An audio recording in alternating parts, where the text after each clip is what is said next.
What's up, y'all? It's your boy AD, and I'm back. Finally here to do last Monday's Raw review for April 18th, 2022.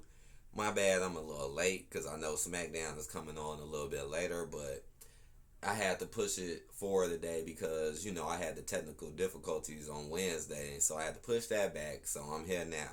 Now, it was a lot of stuff that happened on Raw. It was a lot, so I'm going to try my best to get through this kind of quick because it was. And the headline was Seth freaking Rollins blindsides Cody Rhodes ahead of WrestleMania Backlash. Like, yep, they're still keeping this going. Still keeping this going. Yep. It's like all my predictions is definitely kind of coming true. And some of the other ones is going to come true as well.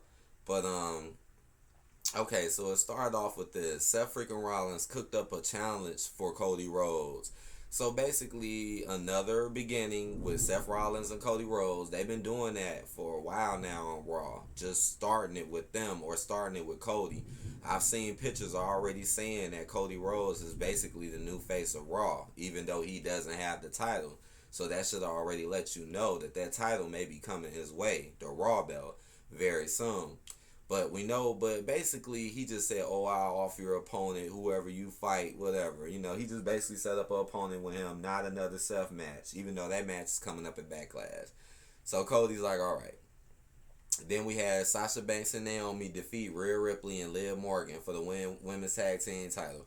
So this was the match that I was talking about. That I was like, okay, this is probably the better match because it's actually both of them in the ring.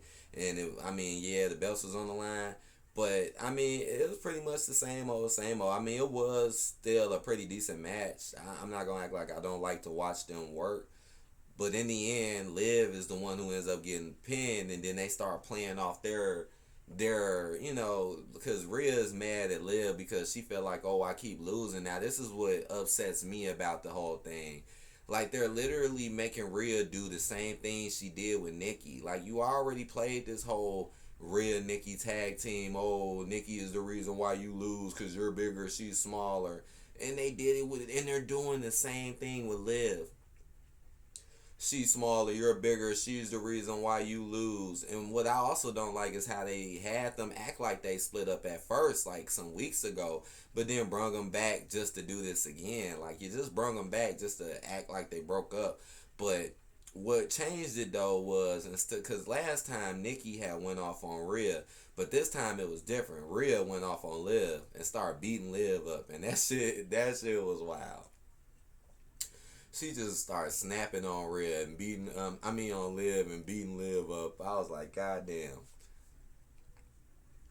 Then we had Bianca Belair toss Sonya Deville aside. Yeah, this BS. More BS with Sonya Deville. Sonya Deville did all she could to incite the Raw Women's Champion, but the WWE official was mostly spared after threatening a fine and suspension as the pair's title showdown awaits. So, more bull. So, she gets the title, and what do? Run the same damn gimmick they did with fucking Naomi, and now running it with Bianca. They're literally doing the same thing where Sonya just picks fights with them for no reason and just starts using her power against them for no reason while she doesn't work any matches or do anything.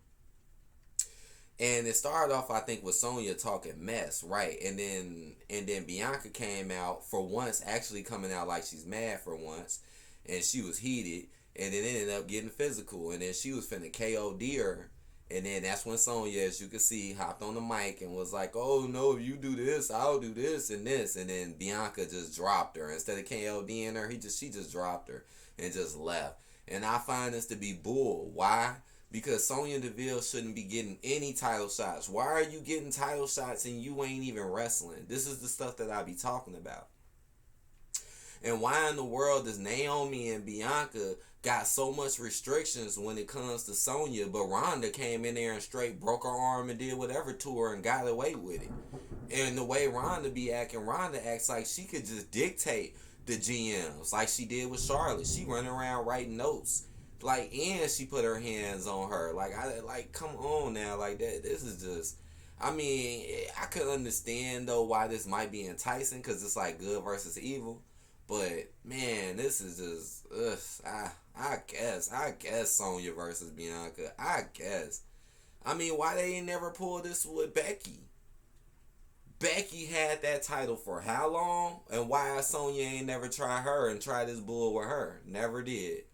But soon as Bianca gets the belt and she needs a new challenger, this is going on. And notice how they're hiding Becky too. Like, notice that ever since Becky lost that belt, notice that she been gone. Notice she ain't been there. It's like they're hiding her because they know that she wasn't crap without that damn belt, like I was saying for I don't know how long. And they know it too. And they don't want to put her in now because they know she gonna look weak. So they might have her sit out, act like okay she's gone, while other people clearly came back after their title losses. But whatever, we'll be looking forward to that. Then we had Vera Mahan defeat Jeff Brooks. So yes, Vera is still on this craziness where he's coming out every damn match and just jobbing people. He even jobbed Dominic. Now he's just, man, he just destroy. I mean, it's kind of comical because he keeps sending these dudes to the hospital, and I find that to be actually funny and comical. But what I don't like is, it's like, come on, like nobody's scared of Veer. Who the fuck is afraid of Veer? You're just jobbing people. So you know eventually when he goes against a bigger threat, he's probably gonna lose. He ain't. I feel like Gunther might do more than Veer. Just saying, because all he doing is jobbing people right now. And then you got Ezekiel defeated Chad Gable. So yeah, they put Ezekiel is still going through this whole shenanigans with Kevin Owens and whatever, and they ended up having a match because they put him on a lie detector, and he ended up saying a lot of stuff, saying, "Hey, that's my name, this and that," and it didn't really prove him wrong. So a match gets set up. They end up setting Ezekiel up because Kevin Owens doesn't like Ezekiel. But he ended up winning, which we should have figured because they're trying to push him in a new way. And we had the Street Profits defeat RK Bro. So this match kind of came out of nowhere. RK Bro may have their sights set on the Usos right now, but the Street Profits have showed they're not going to simply step aside. Riddle shocked even his veteran teammate with a jaw-dropping suplex of Montez Ford off the top rope. Shortly after, the Usos music hit and RK Bro turned toward the ramp. Ford and Angelo Dawkins then sprung into action and wiped out the champions before some tandem offense gave the challengers a statement to win.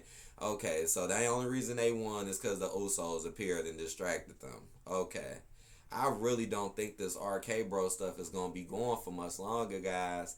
I'm sorry to say this. I know a lot of people like them. I know. Honestly, I'm not really a fan of RK Bro. I'm not.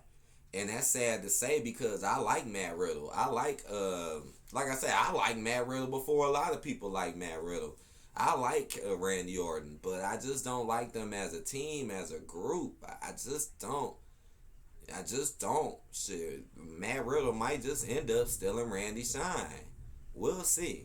I mean, come on, he's pretending basically to be him, right? What makes that such a great group? I can understand the story, but whatever. I just know one thing. It's going to be a shock when them Usos win that title, man. It'll probably be a big shock. There go Rhea beating her up. That was so funny. Now, this was a shock, too. Theory defeats Finn Balor, the United States champion. So, yes, Theory and Finn Balor had a match, and Theory won the title. So, yes, Theory is the new United States champion. Oh, and Vince McMahon came out and congratulated him. And a whole bunch of wrestlers came out as well and congratulated him, too. So, it just shows you how bright Theory's future is. Then we had the double commitment ceremony brought to the 24/7 title Mayhem. So, yeah, man, this was a crazy segment because it was a wedding. Everybody was all dressed up. It was, they were supposed to get married. Both Akira, and Reggie. It started off cool, but then it ended up turning really wild and funny, right? R-Truth was the one that was basically doing it all. It was kind of funny and entertaining though. Like I kind of honestly think because something was gonna go wrong, but you like what the hell gonna go wrong? Then they start switching people around. Then Muggs start going for the title. Then the title just got lost all over the place. And then in the end, I mean, Dana ended up losing the title and then winning it back right back. Like, what the heck? After Reggie tried to steal it. It was so crazy. And then they ended up running off. I think that's what happened. No, actually, R-Truth ran off with Dana. Right. Yeah, that was crazy. Yeah, this was a crazy part to Raw, man. And then in the end, we had Cody Rhodes defeat Kevin Owens by countout. So, yeah, they had a match. And you thought Cody might go over clean, but no. Kevin Owens says, F this match, this is your match, and then just leaves on countout. Something we've seen him do before. So they didn't finish it. Kevin Owens, he gets to still be Kevin Owens, even though he walked out, though. He clearly walked out. I'll read some of this. The Visionary would call on an old friend in Kevin Owens, and the mystery opponent brought the fight to Cody Rhodes. A flurry of action finished with Rhodes clothesline and KO inside out. But ensued sunset flip powerbomb from Owens nearly resulted in the 3 count.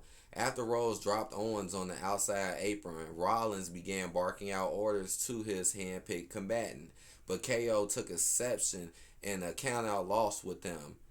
As Rhodes appeared unsatisfied with the abrupt ending, Rollins slithered back in the ring for one more cheap shot on his WrestleMania Backlash foe. So, yep, they're still hyping this up.